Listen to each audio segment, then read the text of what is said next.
Madame, Messieurs, bonjour. Bienvenue à Mangozi TV. Très heureux de vous savoir à l'écoute. Merci de votre fidélité. C'est grâce à vous que l'aventure continue. Mangozi TV vous propose des échanges avec des individus dont les profils peuvent inspirer la jeunesse africaine dans une perspective de développement socio-économique de notre cher continent. Pour faire son développement, l'Afrique doit compter sur tous ses enfants, c'est-à-dire toutes ses filles et tous ses fils. Personne ne doit rester à l'écart. Que ce soit les Africains de la diaspora ou sur le continent, ils doivent tous mettre la main sur la pâte. Malheureusement, encore aujourd'hui, il y a des secteurs d'activité dans lesquels les femmes sont très peu représentées. Or, les femmes africaines doivent être partout pour justement faire partie de ce développement de notre continent. Laou Keïta est une pionnière. Elle a brisé tous les tabous en embrassant une carrière professionnelle dans un secteur d'activité quasi exclusivement réservé aux hommes.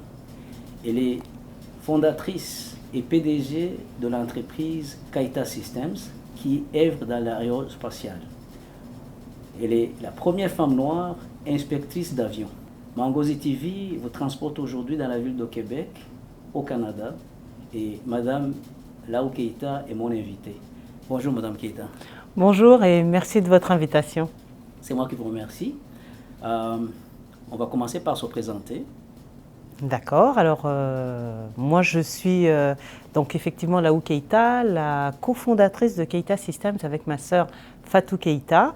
Donc nous avons créé notre société à Nantes en 2011 et en 2019 nous avons créé notre bureau à Québec, à la belle ville des Québec, et Keïta Systems améliore la sécurité des vols commerciaux et a créé la troisième boîte noire d'un avion qui s'appelle la boîte noire du sol Tempéus, qui permet d'éviter les crashs d'avions à distance puisque les pilotes ont la possibilité de consulter le profil de panne de l'avion avant le décollage pour statuer sur la dangerosité d'un avion ou non.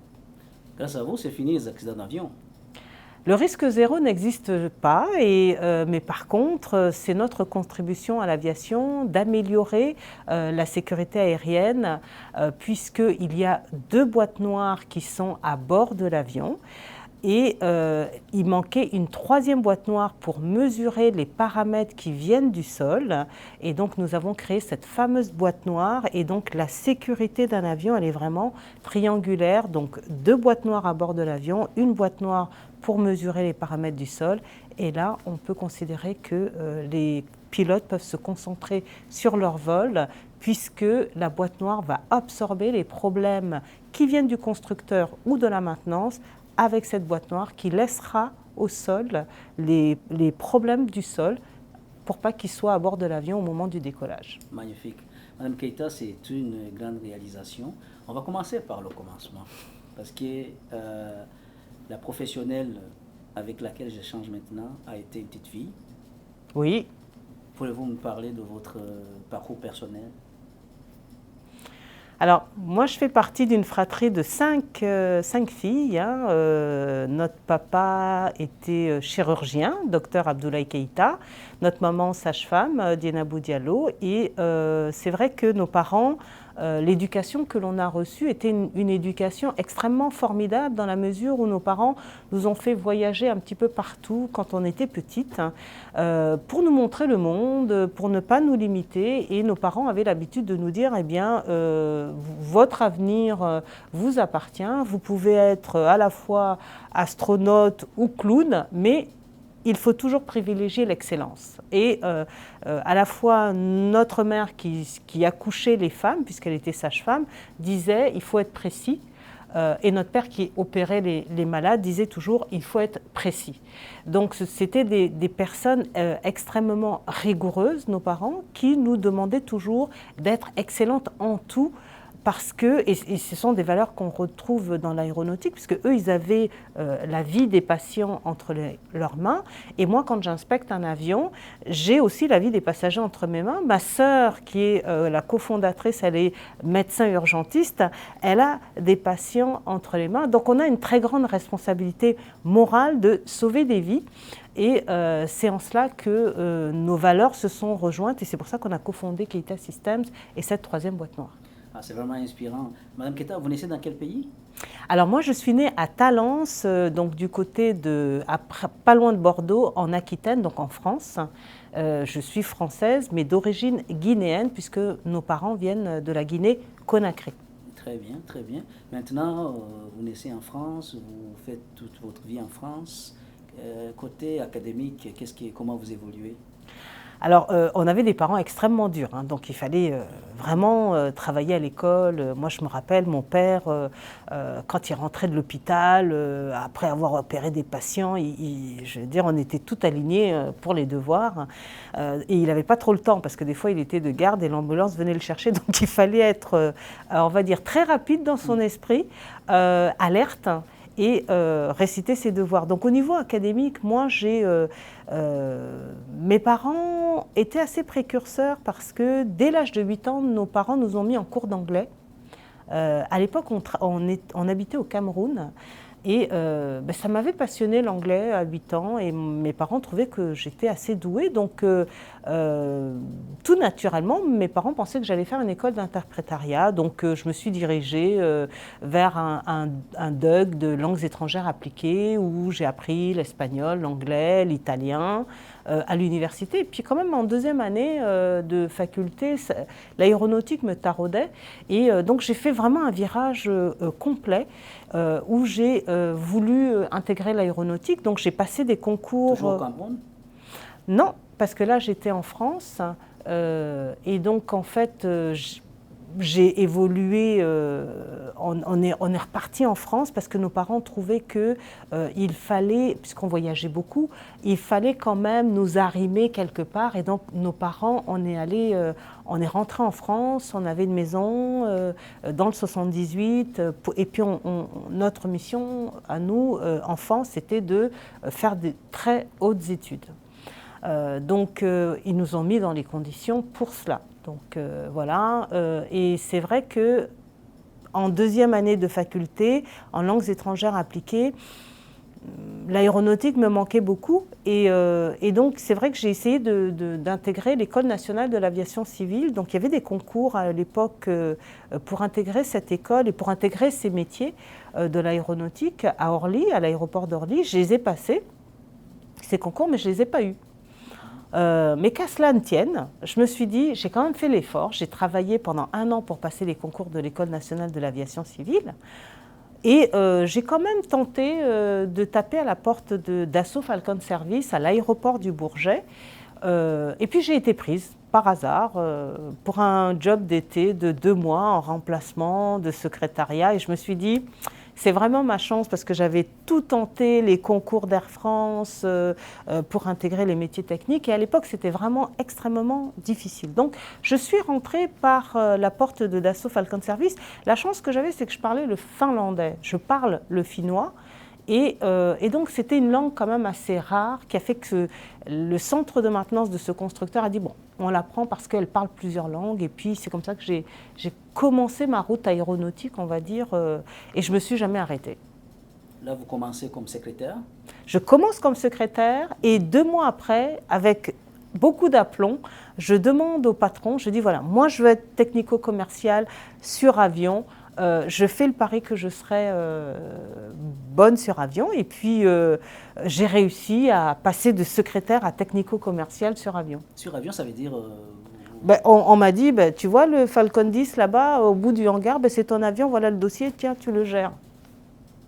Qu'est-ce que vous avez à faire en fait? Soit tu meurs, soit tu le gères. Et donc du coup, je me suis dit, je vais gérer la maintenance, le suivi avec le client, voir avec les techniciens l'avancement du chantier.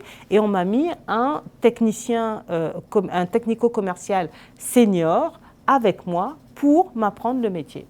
D'accord. Et j'ai rencontré des gens formidables chez Dassault Falcon Service, hein, des anciens, à l'époque on avait le temps d'échanger, des anciens de l'armée de l'air française qui m'ont transmis leur savoir. Ça a été une époque formidable. Moi j'ai rencontré des mentors extraordinaires. Et vous restez combien de temps? Alors chez Dassault Falcon Service, je suis restée 1 an. parce qu'à l'époque, on ne voulait pas me prendre en CDI. Donc j'ai dû partir et ensuite, mais c'est pour un bienfait toujours bon, je suis allée après comme analyste de maintenance d'avions chez un éditeur de logiciels. Et là, je gérais des avions, mais je ne les voyais pas, c'était vraiment sur le papier avec un logiciel. Puis au bout de 2 ans, j'étais un peu fatiguée de jamais voir les avions, donc les Suisses sont venus me chercher.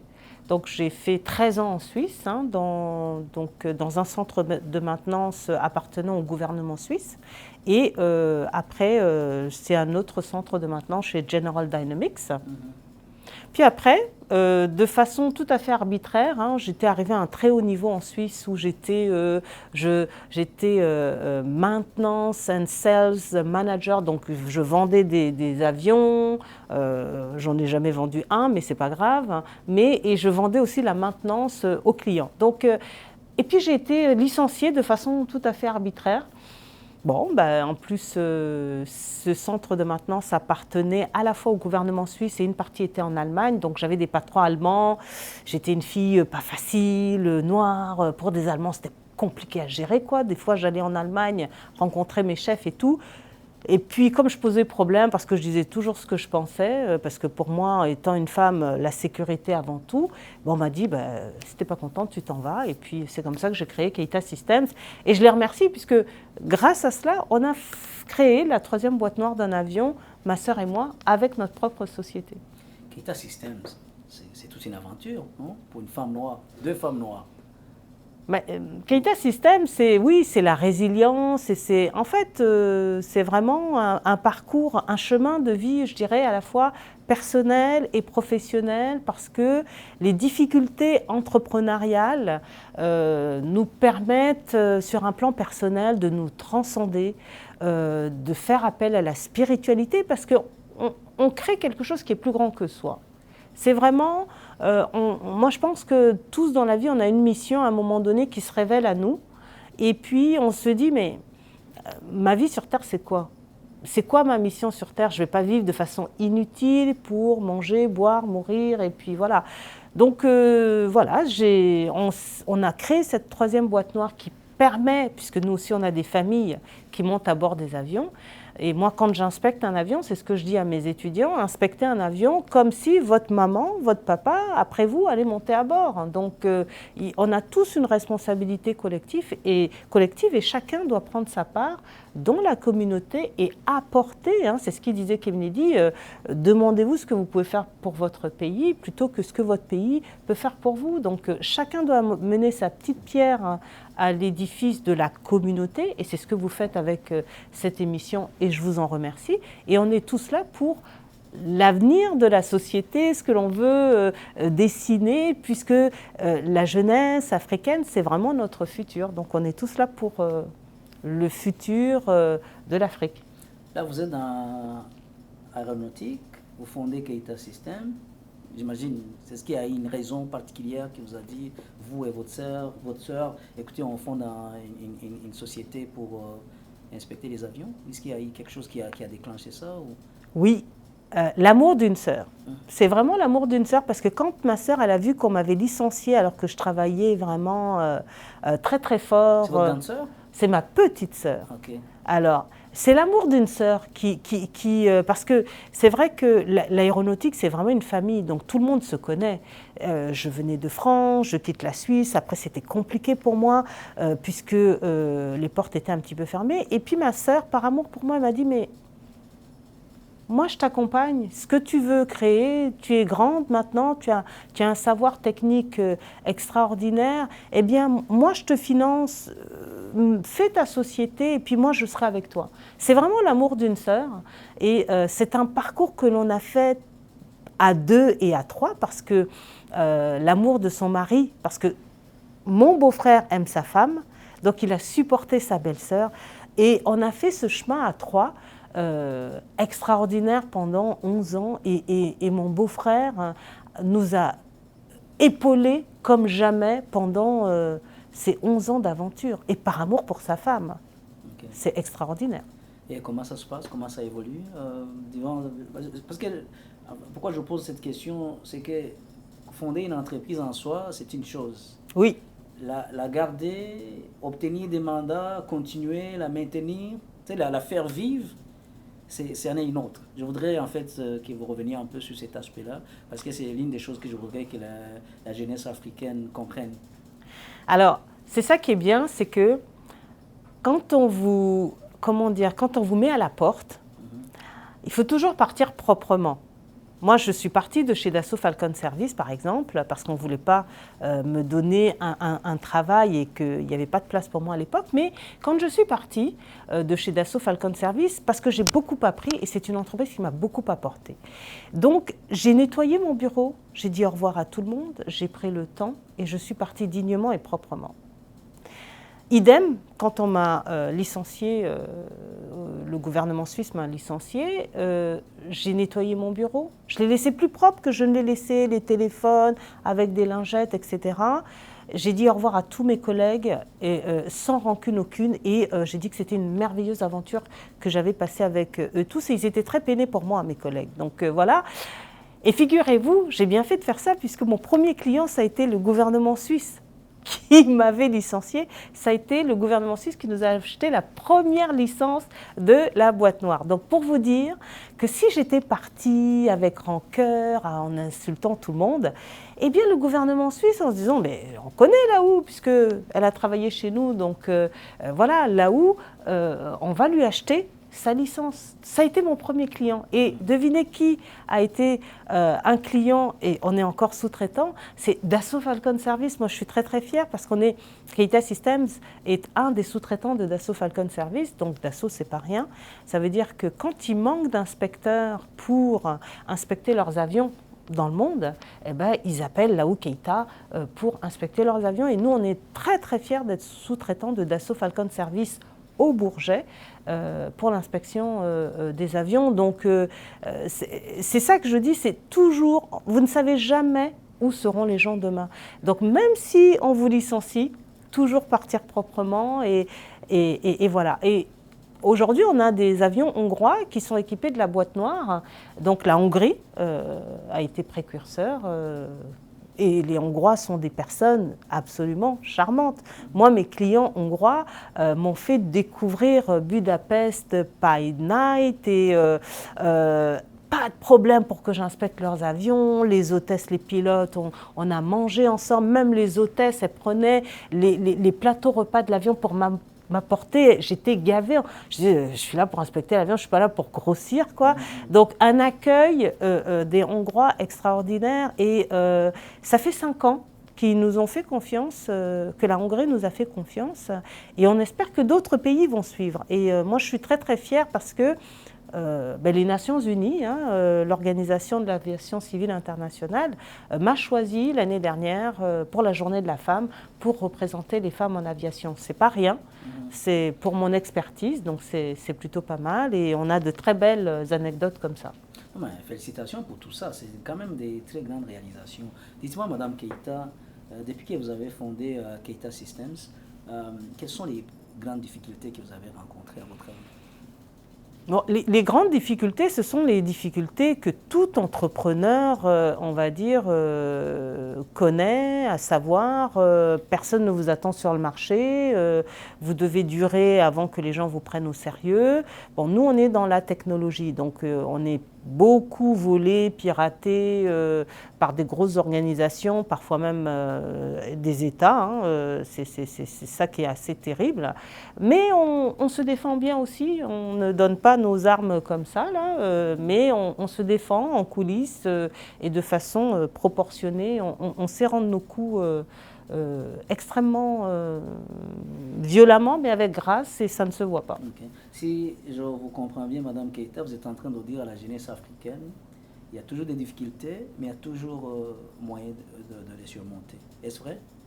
Mais absolument, parce que moi, je ne peux pas dire que je suis une victime, parce que je dirais qu'aujourd'hui, on a réussi.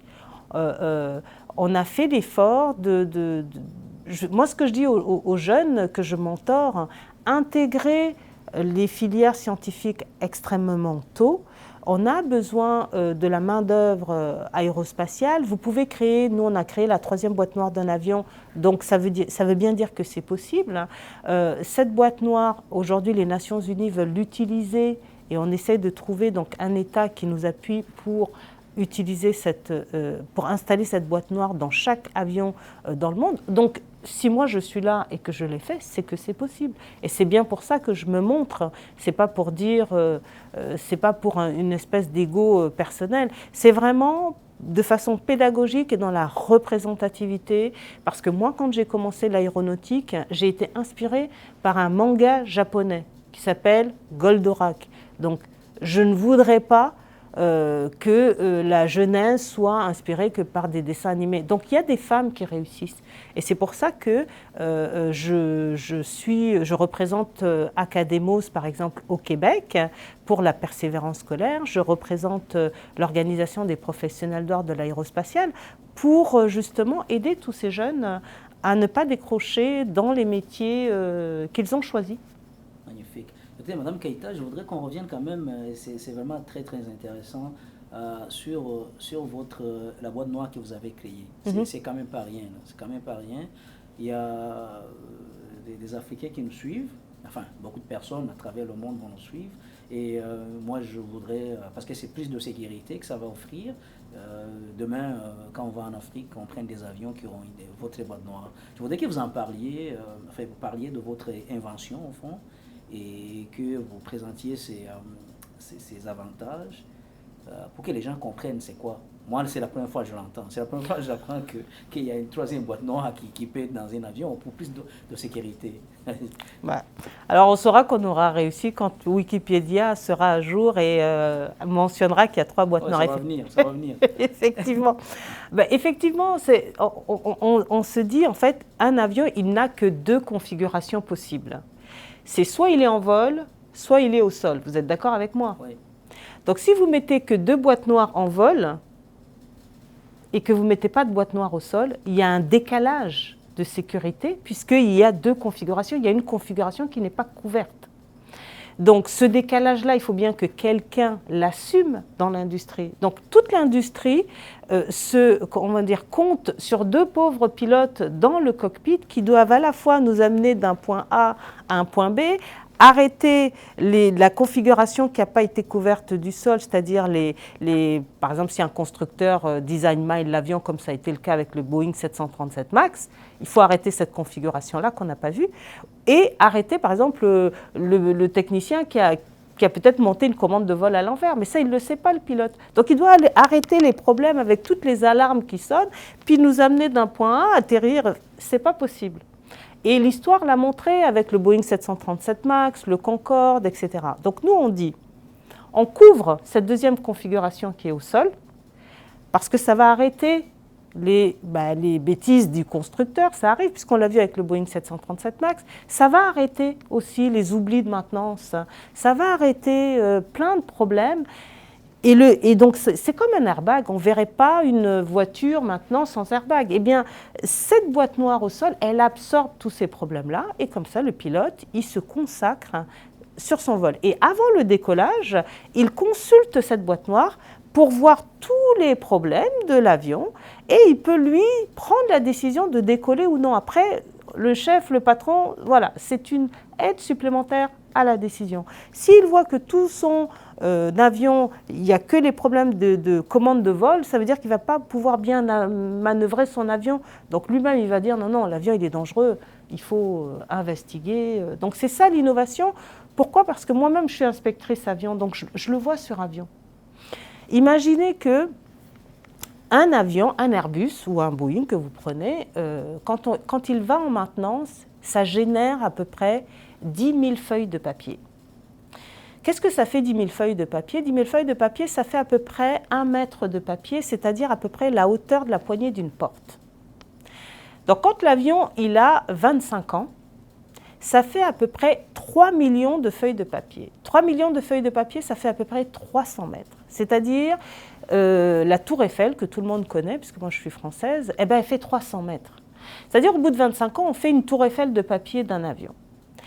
Eh bien, parce qu'on fait une tour Eiffel de papier, on ne peut pas voir les problèmes. Nous, les inspecteurs, on fait des burn-out parce qu'il faut passer au travers de ces 3 millions de feuilles de papier. Et donc, du coup, cette boîte noire, elle digitalise la donnée et ça permet, juste avec le téléphone, au lieu de faire 3 millions de feuilles de papier, en un clic, on voit le problème. Et c'est ça qui améliore la sécurité aérienne, c'est qu'aujourd'hui, personne n'est capable de passer au travers de ces 3 millions de feuilles de papier. Et cette boîte noire, c'est la digitalisation de cette tour Eiffel. Voilà. C'est de façon tout à fait pédagogique pour expliquer cette boîte noire. Écoutez, très fier de vous, et c'est très gentil. Mais très fier de dire aussi que grâce à une femme africaine, il y aura plus de sécurité, il y aura dorénavant plus de sécurité dans les avions. En fait, c'est 2 sœurs noires, 2 femmes noires ont créé la 3e boîte noire de l'aviation. Ça, c'est bien dit. Maintenant, Madame Keita, je vais aborder des aspects personnels. Avoir une entreprise dans l'aérospatiale, ça doit être beaucoup de travail. Pas plus de travail que n'importe qui, puisque moi j'ai appris à travailler des données techniques, je gère des avions, c'est pareil que quelqu'un qui travaille dans une banque, moi je sais faire que ça, et la personne qui est dans la banque, elle sait faire que ça. Donc non, c'est-à-dire il faut être organisé. Comme, encore une fois, quand on gère un avion, c'est les 3 millions de feuilles de papier, c'est-à-dire qu'il ne faut pas attendre 25 ans pour faire le travail. Donc, si vous ne faites pas le travail d'une façon régulière, eh bien, il ne faut même pas toucher un avion. Moi, c'est ce que je dis aux jeunes. Si vous vous droguez, si vous n'êtes pas assidu, si vous avez des problèmes de concentration, ne rentrez pas dans l'aviation. On ne vous veut pas parce que c'est dangereux. Il faut des personnes qui sont à la fois régulières, rigoureuses, pour, on va dire, gérer les avions de façon, on va dire, constante pour la sécurité de tous. Moi, j'aime travailler. La chance que j'ai, c'est que ma passion, c'est aussi mon travail, puisque moi, je suis une passionnée d'aéronautique. Donc, je n'ai pas l'impression de travailler. Alors, c'est vrai qu'il y a des moments où je ne me rends même pas compte. Je suis tout le temps en train de travailler. Mais comme j'aime ça, je ne me limite pas. Justement, Madame Keita, il y a une croyance selon laquelle quand on embrasse ce genre de profession, en tant que femme, ça va. D'abord, c'est des professions qui sont, on les reconnaît comme étant dominées par les hommes. Et puis, ouais, on a cette profession, mais on a bien souvent une vie familiale. Je suis en train de me demander, à votre avis, je ne sais pas si vous faites ce constat, est-ce que, voilà, rencontrer un homme, faire une famille pour quelqu'un qui travaille dans l'aérospatiale comme vous, est-ce que vous pensez que c'est des choses qui peuvent être compatibles, ça se fait? Alors moi, j'ai plein de collègues chez OBAP. Moi, j'ai ma chef chez OBAP, c'est une ancienne amirale de la US Navy. Elle a 4 enfants. Elle a piloté, elle était enceinte, elle est mariée depuis... Je veux dire, il y a des femmes qui sont lieutenant-colonel, pilotes d'hélicoptère, elles sont toutes mamans. Moi, je n'ai pas réussi, donc je ne suis pas du tout un exemple, mais je connais pléthore de femmes qui sont mamans dans l'aéronautique et qui gèrent ça très bien. Moi, je n'ai pas su et je n'ai pas eu les bons hommes au moment charnière de ma vie pour le faire, mais je ne suis pas du tout un cas isolé. Mais pensez-vous que votre carrière, votre profession y est pour quelque chose? Ou vous restiez trop longtemps à travailler et puis le monsieur n'aimait pas trop ça? Oui, moi j'avoue que je suis tombée sur des hommes qui, comment dire, peut-être qui se sentaient... il y avait un petit peu de jalousie parce que je travaille avec des pilotes, je travaille avec des techniciens, mais quand je vais au travail, je ne vais pas pour rencontrer un homme pour faire des bêtises ou des choses comme ça. Donc il y avait à la fois cette jalousie et à la fois, on va dire, peut-être cette frustration de se dire, elle gère des avions, elle est où ma place en tant qu'homme? Mais c'est vraiment ce qu'elle dit, Michelle Obama, dans Becoming. Elle dit, un homme fort n'a pas besoin de rabaisser sa femme pour se hisser. Un homme fort, il prend sa femme comme elle est et voilà. Et il fait en sorte qu'il y ait une harmonie et un équilibre dans le foyer. Mais moi, je n'ai pas su trouver cet homme qui me permettait d'être comme je suis. Voilà, mais c'est le destin de chacun. Ah, je comprends. Et dites-moi, vous êtes né en France, vos parents étaient déjà en France Oui. Vous sentez-vous africaine? Ben, moi, je me sens africaine parce que mes tatas, mes tontons, ils sont en Guinée. J'ai un respect prodigieux pour eux. On nous a toujours élevés en disant ne fais pas honte à la famille. Je suis africaine dans l'âme aussi parce que, comment dire, je viens du continent africain. Okay. Et vous envisagerez, par exemple, mettre vos talents au service de l'Afrique? Moi, j'ai prêché vraiment beaucoup en Afrique pendant des années. J'ai voulu travailler pour l'Afrique, mais je n'ai jamais été entendue avec ma sœur parce qu'on ne nous prenait pas au sérieux, on était méprisés et on a renoncé parce qu'on a dépensé beaucoup d'argent pour mettre nos talents au service de l'Afrique, mais on n'a jamais été entendus, mais je dirais jusqu'à aujourd'hui. Hein. Okay. On espère qu'aujourd'hui, avec Mongozi TV, on va vous entendre, vous prendre très au sérieux parce que justement votre projet est très sérieux. Et qui ont été les personnes qui vous ont motivé dans votre vie? Ah, moi, mes parents. Je dis la vérité, mes parents, mes sœurs. Hein, moi, on ne réussit pas tout seul. Il faut un ancrage familial solide. Moi, j'ai mes cousines, j'ai ma tata en Guinée. C'est un phare dans ma vie. Hein. Quand j'ai perdu ma maman, la sœur de ma maman qui est en Guinée, elle m'inspire parce que c'est une personne qui est discrète, que les gens ne connaissent pas. Elle est en Guinée, mais je prends beaucoup de force d'elle. Ma tata, mon oncle, Tierno Ousmane aussi, il est à Paris, ancien fonctionnaire du ministère de la Justice. J'ai beaucoup de respect pour mes tontons. Mon tonton Ba qui est en Guinée, qui vient nous voir, qui nous supporte. La famille, c'est vraiment la base. Parce que pour réussir, il ne faut pas être tout seul. Moi, j'ai mon beau-frère, Pierre, ma sœur Fatou, mes sœurs qui m'entourent. Et quand je tombe, hein, parce que ça arrive de tomber, j'ai tout de suite la famille qui prend le pas. J'ai mes amis chez Dassault Falcon Service aussi. Moi, j'ai des gens dans l'aéronautique qui sont toujours là pour veiller à ce que j'ai du travail. Voilà. Moi-même, quand j'ai immigré à Québec, parce qu'il fallait à la fois quitter des contrats et puis venir à Québec, j'ai eu une dernière inspection de Dassault Falcon Service qui a rempli la petite besace pour nous donner aussi de l'air financière, etc. Donc, moi, je suis bien entourée. J'ai une coach de vie aussi en France qui s'appelle Claire, qui est magnifique, hein, chez qui je décharge beaucoup de souffrances, d'angoisse, etc. Donc, il faut être très bien entouré parce qu'on ne réussit pas seul. Ah, je comprends, on ne réussit pas seul. C'est pour cette raison-là qu'on dit aussi que tout le monde doit mettre la main à la pâte pour que l'Afrique s'en sorte. Est-ce que vous avez une devise qui vous sert de leitmotiv, qui vous motive? Moi, j'ai été très inspirée par des gens, mais juste magnifiques, comme Winston Churchill, comme Nelson Mandela, comme Simone Veil, mais des grandes femmes et des grands hommes qui ont fait l'histoire. Et je prends toujours cet exemple de Churchill, mais même ma maman qui disait sois digne et bats-toi. Elle disait toujours ça, ma mère. Elle disait sois digne, et elle avait sa devise en peul, hein, Django Coandimo, demain nous serons tous dignes, et elle nous a laissé en partant sa fondation pour la dignité des personnes en Afrique que l'on continue, hein, et pour honorer sa mémoire. Et donc ma maman, mon papa, qui disait toujours qu'il fallait être précis, il disait tu vois ma fille, sois précise. Moi, si je ne suis pas précis, je peux tuer quelqu'un avec mon bistouri. Il dit la précision est de mise dans tes propos, va toujours chercher l'information et sois toujours précis dans ce que tu fais.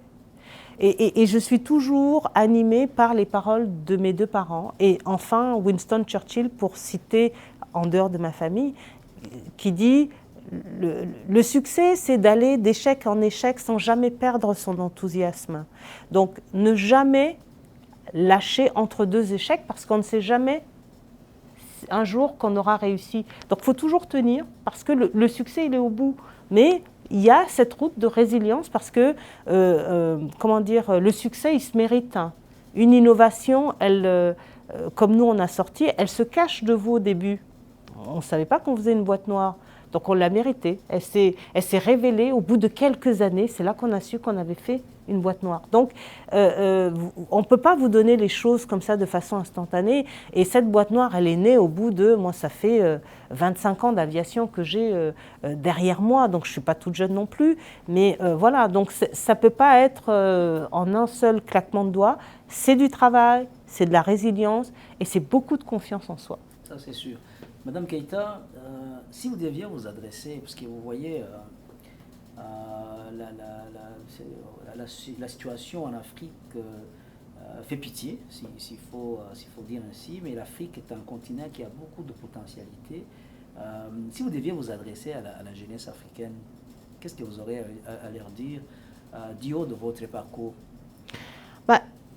Moi, je vais voir la bouteille à moitié pleine parce que je vais dire que l'Afrique, elle a un grand potentiel. Parce qu'elle a une jeunesse très dynamique. C'est un peuple jeune, le continent africain. Donc, justement, une force productive. Et donc, en fait, ils ont leur destin en main. Il faut contrecarrer, contrebalancer quand même cette dette chinoise, parce que la Chine est devenue le premier partenaire commercial de l'Afrique, mais il faut élargir les marchés, il faut aller chercher d'autres partenaires pour contrecarrer quand même cette hégémonie chinoise qui petit à petit devient un petit peu galopante et un petit peu inquiétante, d'autant plus que la Covid a creusé un peu ce déficit et la dette africaine, donc ça a surveillé les jeunes.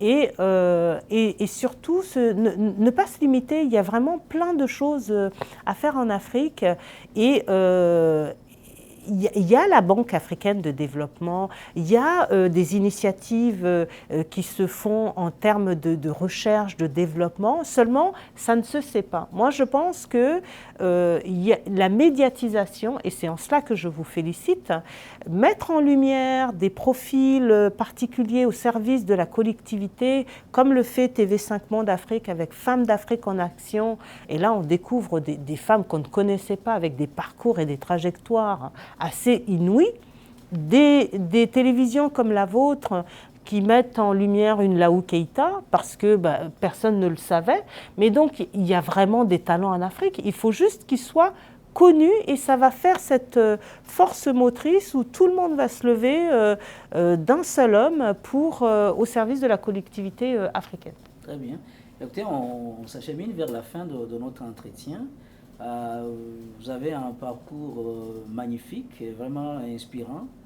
Est-ce qu'il y a des choses que vous regrettez dans votre parcours, que vous auriez pu faire différemment? Honnêtement, moi, je ne regrette rien parce que c'est mon parcours qui m'a fait arriver là où je suis. Donc, ça veut bien dire que tout était essentiel.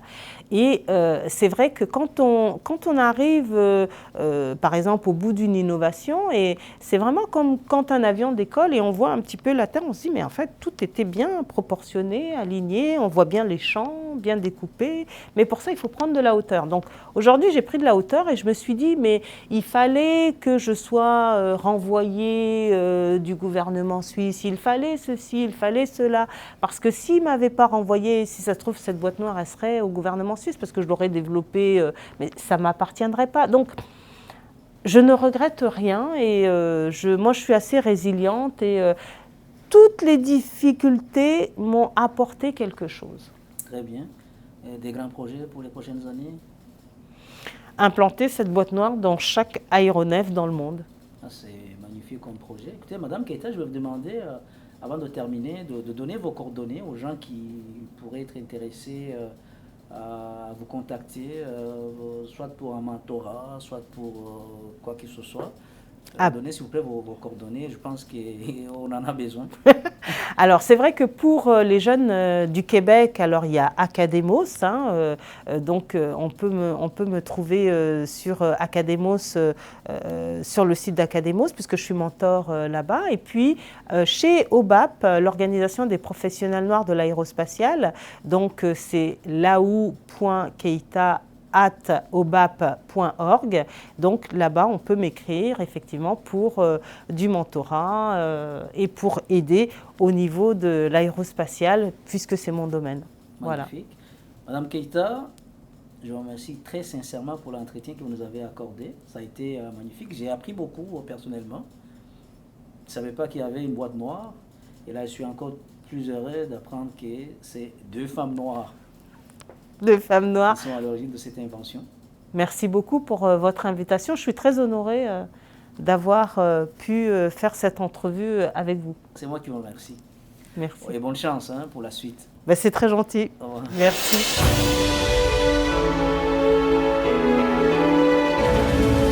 Così si che